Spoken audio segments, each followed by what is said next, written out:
envía películas y videojuegos. Creo que no hay nada mejor que se pueda vender en los días de hoy, y por circunstancias personales y también por una apuesta personal, pues decidí dejarlo todo aparcado y dedicarme 100% a la escritura. Y eso es lo que has hecho con gran éxito, ¿no? Porque yo creo que antes hablábamos de una cosa especial que tiene César, es el concepto de la escena. Él estudia la escena, sabe dónde está la ubicación geográfica, el norte, el sur, lo estudia todo eso de una manera especial, lo documenta.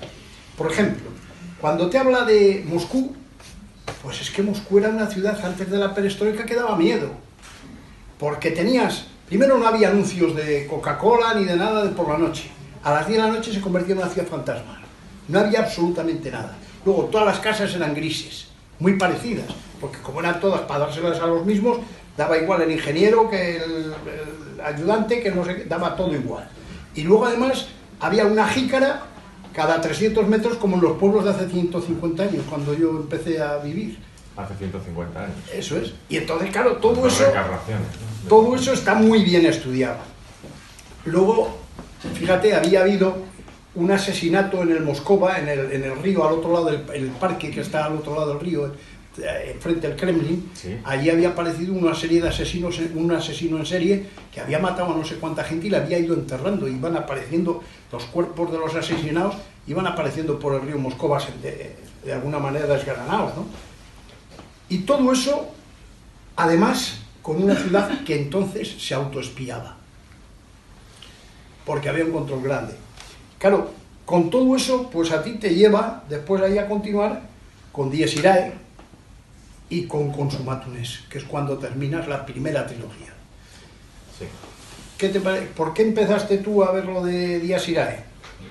Bueno, porque cuando estoy escribiendo Memento Mori, yo me doy cuenta que esos personajes pueden tener mayor continuidad, y cuando me estoy acercando al final, porque mi método de escritura no contempla un guión o un argumento previo en el cual yo sepa el punto en el que empiezo y el punto en el que termino. Yo lo que hago es ir creando escenas, que lo has mencionado muy bien, me centro en la escena en la que estoy escribiendo, y cuando termino de escribir esa escena, en función de cómo haya terminado, ya me condiciona a la siguiente. Por lo tanto, no pienso más allá de esa escena en la que estoy escribiendo. Después de esa escena viene otra escena, y cuando termino el primer borrador, que he construido siempre hacia adelante, nunca miro hacia atrás, siempre estoy creando escena tras escena, eso es algo que no tiene mucho sentido, es algo que bueno, pues, tiene cierta coherencia argumental, pero hay muchos defectos de guión, de argumento, porque yo solamente he ido creando hacia adelante. Entonces, en los borradores sucesivos lo que voy haciendo es solucionar esos problemas de argumento, esos problemas de guión, todos esos, para que tenga una coherencia argumental, que aquello sea perfecto desde el punto de vista de estructura y de trama, y a partir de ahí es cuando empiezo a escribirlo bien, cuando yo entiendo que eso que tiene un armazón sobre el cual yo puedo empezar, porque creo que un escritor no solamente tiene que contar historias, sino que tiene que escribirlas bien. Cuando yo voy avanzando en Memento Mori, me doy cuenta que esa historia puede dar mucho más de sí, y por tanto, cuando llego al final, en vez de hacer un final conclusivo, hago un final que da pie a que la historia continúe, pero quiero que la historia sea distinta. Entonces, en Dies Irae es una novela que puede calificarse como novela negra, porque tiene mucho del componente de investigación criminal, pero también tiene mucho de novela histórica, porque hablo de la guerra de los Balcanes. Nos trasladamos a Belgrado y a Trieste, que son los dos escenarios principales de Dies Irae, y allí vamos a ver cómo el pasado de uno de estos personajes estuvo en la guerra de los Balcanes y cómo ha influido en la trama. Después continuamos con Consumatum Est, que ya regresamos, primero hacemos un periplo por toda Europa, por las ciudades que yo mejor conozco de Europa, y regresamos a Valladolid, donde se produce el final de esta primera trilogía. Claro, es que el problema que hay es, cuando tú tienes una guerra como la guerra de los Balcanes, donde están 4 o 5 pueblos pegándose y sacudiéndose para ver quién es el que gana, resulta que al final hay una serie de espías de contraespías, de gente que trabaja allí, y cómo se desarrollan y cómo se reintegran esos a la vida social normal. Por eso, por ejemplo, en Lisboa, cuando la guerra española, muchos de esos espías se van a Lisboa y a Oporto, y se quedan allí y van construyendo una especie de... Luego, cuando vuelves otra vez por allí, te encuentras con libreros que habían sido espías, que sabían mucho de la guerra, te encuentras con gente que vendía cuadros restaurados, también de las... Y de alguna manera todos ellos habían hecho la historia de verdad de lo que fue la Guerra Civil Española, o en este caso, la Guerra Civil de todos ellos. Yo te quería preguntar, a ver si Joyce, que es el que de alguna manera vive en Trieste, te condiciona de alguna forma. Bueno, condicionarme no, James Joyce... No, condiciona, ¿no? James Joyce es un escritor universal que tiene una obra que es el Ulises, que yo siempre he reconocido, que he intentado... Bueno, leerla la he leído como dos o tres veces. Entenderla no la he entendido nunca. Pero para el momento en el que Joyce escribe Ulises, porque emplea muchísimos estilos distintos narrativos, pues se convierte en una obra universal.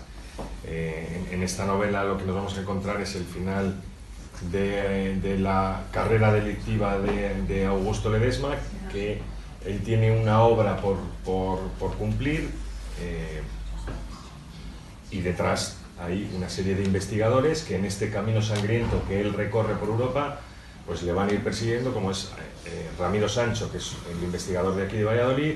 Nos vamos a encontrar también con Gracia Galo, que es la investigadora de Trieste, donde también ha dejado un rastro de sangre, y nos vamos a encontrar con Olafur Olarsson, que es otro investigador, en este caso islandés, que es muy particular, y entre ellos tres, digamos que organizan un grupo para tratar de atrapar a Augusto Ledesma, que por aquel momento pues le saca mucha ventaja. ¿Qué es lo que sucede? Que la acción va a terminar y va a concluir en Valladolid, que es donde empezó, porque digamos que es un círculo que Augusto Ledesma tiene que cerrar y que empieza y termina aquí, que es la capital del universo. Yo creo que ese es uno de los enormes aciertos de César Pérez Gélida, que es incorporar esa novela que es mundial, de alguna forma incorporarla a Valladolid. Por eso no me extraña que ahora te nombren hijo predilecto y te lleven por las calles después dándote... Claro, estoy esperando que me den las llaves de la ciudad. Así le hacen, por ejemplo, le hacen medalla de honor de la Sociedad Española de Criminología y Ciencias Forenses. Es curioso, porque él quería haber sido inspector de policía. Y sin embargo acabas al final como medalla de honor de la Sociedad Española de Criminología, ¿no? Sí, bueno, no sé si sí, que en algún momento de mi vida quise ser inspector, también he querido ser futbolista, he querido ser cantante de rock, he querido ser muchas cosas, pero al final uno es a lo que se dedica, ¿no? Sí. Y ahora mismo soy escritor y estoy muy arrepentido de haber tomado esa decisión aquel día, pero feliz por otra parte por dedicarme a lo que me gusta. Luego te dan el Piñón de Oro. También me dieron el Piñón de Oro, que es un reconocimiento que aquí en las regiones tiene mucho mérito y que lo guardo con muchísimo cariño. Y sí, este nombramiento que dices de la Sociedad de Criminología y Ciencias Forenses, la verdad es que también para mí supone mucho, porque es un reconocimiento a la labor de documentación y sobre todo a la forma en la que yo me ciño a los hechos, a los procedimientos de investigación criminal reales. No a los que tenemos en la cabeza fruto de la televisión, el cine y otras novelas, sino a lo que un inspector de homicidios que colabora conmigo me dice y me aconseja que cómo hay que investigarlo realmente, porque así lo hacen ellos. Y después viene una novela especial. A mí me resulta un tanto dura, que a ti también incluso has dicho que has sufrido con ella, que es Quimera. Sí. Porque Quimera es, tras un conflicto mundial, cómo se desarrolla el nuevo humanismo, la nueva tecnología, tecnofagia, que es la que va comiendo la técnica, y entonces está un poco metido ahí Tolkien, Orwell o William Blake, por ejemplo. Bueno, sería un buen cóctel. Un mundo futuro. Sí, es una distopía futurista, lo que pasa es que no tiene nada de ciencia ficción, porque yo lo que hago en Quimera es una proyección en un futuro muy cercano, que es el 2064, que lo tenemos ahí a la vuelta de la esquina, en base a los acontecimientos de hoy en día. Entonces yo lo que hice fue primero una labor de investigación muy importante con expertos en muchos campos, desde el campo de tecnología, medicina, armamento, geoestrategia, muchos campos que en estas entrevistas yo lo que pude ver es hacerme una idea de cómo puede desarrollarse el planeta en estos años que tenemos hasta el 2064. Y en este escenario construyo una historia que además tiene que ver con la anterior trilogía, porque hay algo, que no voy a decir qué es, que lo relaciona directamente con la anterior trilogía. Entonces digamos que es como un paso en el futuro, pero que está conectado con lo que yo ya he escrito. Y es verdad que es la novela que más tiempo me llevó, y más esfuerzo, y más desgaste me llevó en tiempo, yo creo que 15 meses, cuando yo estoy escribiendo 2 novelas al año. Esta me llevó, ya digo que 15 meses. Y ahora mismo yo creo que si me tuviera que quedar con una de mis novelas, si tuviera que elegir a una como predilecta, elegiría Quimera, sí, elegiría Quimera, porque es como si tienes una familia numerosa y uno de los hijos ha nacido feo, lo tienes que querer. Pues ese es el caso de Quimera. Luego ya viene la segunda trilogía, que empieza con Sarna con gusto, Cuchillo de palo y A grandes males. En Sarna con gusto es una cosa curiosa, porque lo que al final te sobrecoge es la privación de libertad. Sí, yo lo que quería era volver, después de Quimera, quería volver a los cánones o a la ortodoxia de la novela negra y construí un argumento muy negro y yo creo que bastante duro, que tiene que ver sobre un secuestro aquí en Valladolid, un secuestro tejido con bueno, muchos componentes, y sobre todo que está tratado y desde el punto de vista de la investigación, cómo se investiga un secuestro realmente en España. Como Café Cero es un escenario real, pues ellos evidentemente tenían que estar ahí, tenían que estar presentes, así que sí. Todavía no los he matado, pero ellos están sudando tinta, porque en algún momento saben que van a caer. Claro, claro. De todas formas, los que no conocen Café Cero está en la calle San Blas, al lado de donde estaban unos buzones, me parece que había, cerca de la plaza del Rosarillo, sí, cerca de la plaza del Rosarillo. Y yo también les recomiendo que vayan por allí un día y pregunten, a ver, ¿ha venido César Pérez Gellida aquí a hablarnos de alguna? Entonces es fácil que le encuentren. Bueno, tengo una fotografía ahí sí. grande puesta como empleado del mes, o sea que... Y luego ya viene, para mí, la novela, de alguna manera, el alma, ¿no? Es A grandes males. Porque... Antes está Cuchillo de palo. Y Cuchillo de palo, sí. Antes está Cuchillo de palo, que es una novela de transición, es la segunda de la trilogía. Es una novela de transición donde el elemento de la masonería va creciendo aún más, vamos conociendo a la Congregación de los Hombres Puros, que es esta agrupación masónica con tintes perversos. ¿No eres masón tú? No, no soy masón. Pero aquí estamos hablando de una agrupación masónica dantesca que tiene como germen a la logia que encabezaba Dante en aquella... porque Dante, sabéis que era un gran maestro de la masonería. Y este elemento, como digo, va creciendo en Cuchillo de palo, a la vez que también hay otro caso de investigación criminal. Y como no es conclusiva, desemboca en A grandes males, que es la que más te gusta a ti, porque es la novela masónica por... Sí, más pura. De tal manera, yo en el libro les puedo decir que aparecen, en la contraportada, aparece el edificio diseñado por el arquitecto italiano, donde se encierra ¿ves? Está el plano aquí, en la contraportada, un italiano que se fue a Buenos Aires precisamente a construir todos estos edificios. Hizo tres edificios, o tenía que hacer 3, que era el viaje del Dante a los infiernos pasando por el purgatorio y los cielos, ¿no?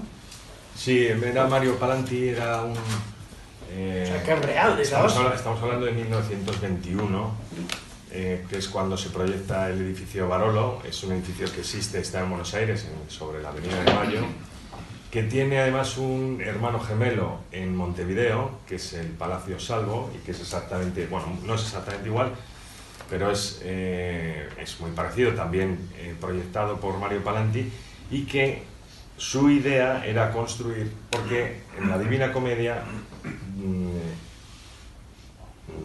Dante habla de la localización de las puertas del purgatorio, y ellos, en la interpretación que hacen de la Divina Comedia, la sitúan justo entre en el Río de la Plata, entre Montevideo y Buenos Aires. Entonces levantan estos dos edificios que están culminados por un faro, que cuando esos faros se juntan en el día 7 de julio, se supone que se abrían las puertas del purgatorio. Esto es la interpretación que hace esta logia masónica de los textos de la Divina Comedia de Dante. Claro, la curvatura de la Tierra, para empezar, no permite que esos haces de luz se toquen. Pero se levantaron estos dos edificios, y lo bonito que tiene toda esta historia es que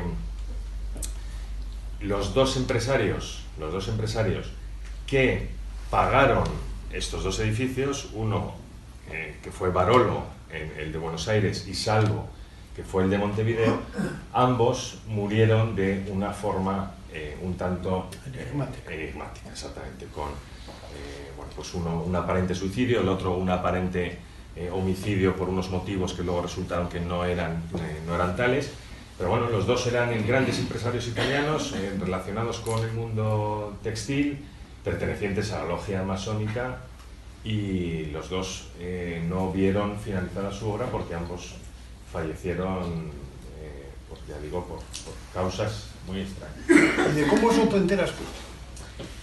Pues yo me entero porque cuando llego a Buenos Aires con la intención de... Bueno, toda Latinoamérica está construida gracias a la masonería, porque son países todos de reciente creación, con mucha tradición cultural británica y francesa, que eran, digamos, las corrientes ideológicas que estaban llegando, porque ellos querían separarse de todo lo que tenía que ver con lo español, lógicamente, tanto en Argentina, todo Latinoamérica, y se acercan mucho a las logias francesas y a las logias escocesas.